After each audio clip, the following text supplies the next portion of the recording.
I really hope that there's not going to be too many of these on our channel. As you can probably tell, we are not professionals at what we do.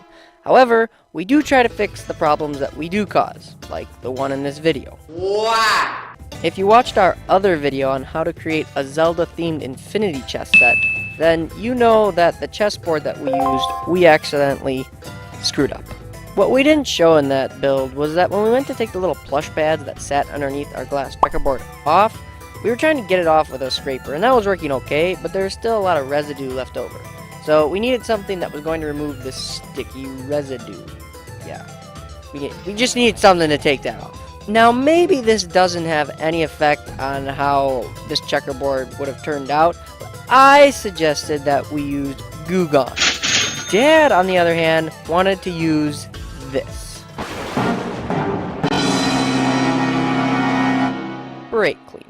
Now, right before he went to use this stuff, I asked him if there was anything that was in the brake cleaner that could possibly ruin the checkerboard. And he mumbled something, but I don't think he actually heard me. And so he went to apply it, and this is what ended up happening. It just ended up happening, okay? Yeah, I didn't know it was, I thought it was etched on there, you know.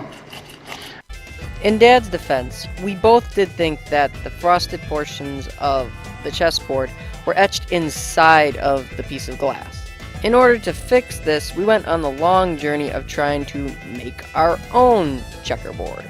The length of each side on our chessboard was 13 3/4 inches. So while we were taping it down, we had to make sure that we were taking enough off the glass with the tape to leave 13 inches on each side for us to paint our squares in.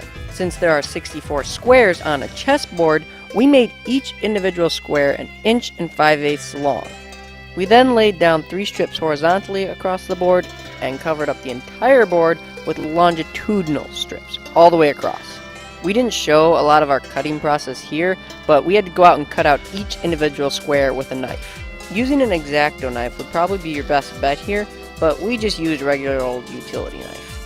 Once we were done cutting out the squares, we sprayed on a gold-based enamel that was really resistant to water.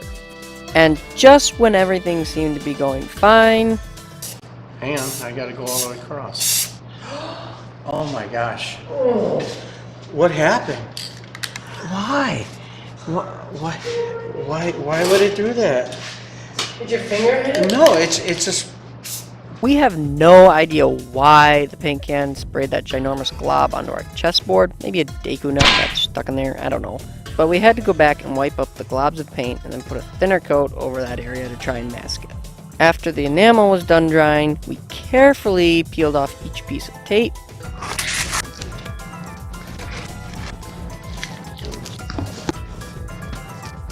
And then went over each square with a paper towel to kind of rough them up and give them a more weathered kind of feel to them.